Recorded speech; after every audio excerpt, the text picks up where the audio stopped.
Being someone who pleases people sounds, on the face of it, like a very good idea. But it's a pattern of behavior riddled with problems, as much for the perpetrator as for their audience.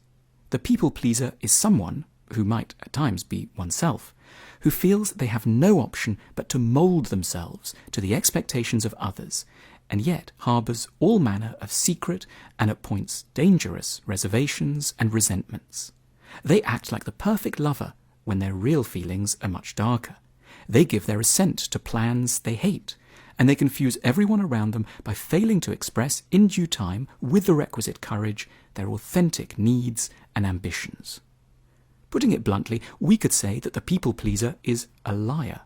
It sounds brutal, but the people pleaser is lying for poignant reasons, not in order to gain advantage, but because they are terrified of the displeasure of others.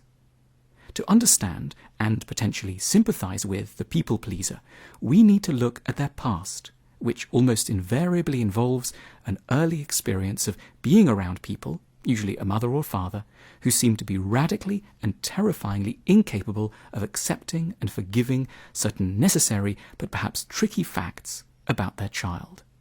Perhaps our father flew into volcanic rage at any sign of disagreement, to present an opposing political idea, to suggest we wanted something different to eat, to be frank about our tiredness or anxiety. All these could threaten us with annihilation.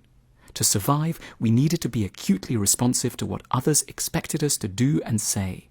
The very question of what we might really want became secondary to an infinitely more important priority, manically second-guessing the desires of those on whom at that time our lives depended. We didn't always lie out of fear.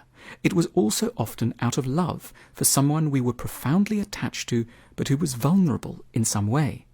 We lied out of a longing not to set off another marital row, a desire to keep a depressive parent in a good mood, and to avoid adding a further burden to what seemed like an already very difficult or sad life. Who were we to make things even more complicated for a fragile person we cared for? However understandable the origins of our behaviour, in the more reflexive moments of adulthood, we might find three paths out from these difficult patterns of people-pleasing. The first relies on reminding ourselves that our colleagues, partners and friends are almost certainly very different from the people around whom our anxieties evolved in childhood.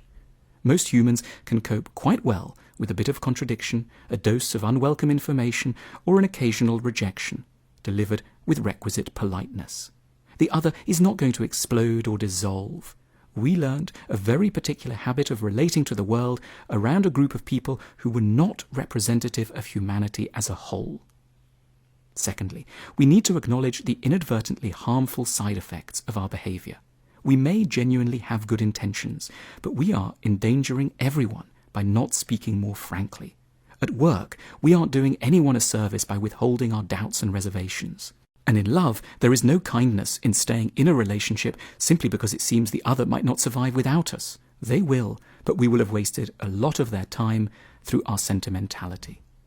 Finally, we can acquire the confidence to be artful about the difficult messages we have to impart. As a child, we couldn't nuance the messages we wanted to send out. We didn't know how to craft our raw pain and needs into convincing explanations. But now, it's open to us to be firm in our views, but extremely genial as well. We can say no while indicating that we feel a lot of goodwill. We can say someone is wrong without implying that they are an idiot. We can leave someone while ensuring they realize how much a relationship meant to us. We can, in other words, be pleasant without being people pleasers.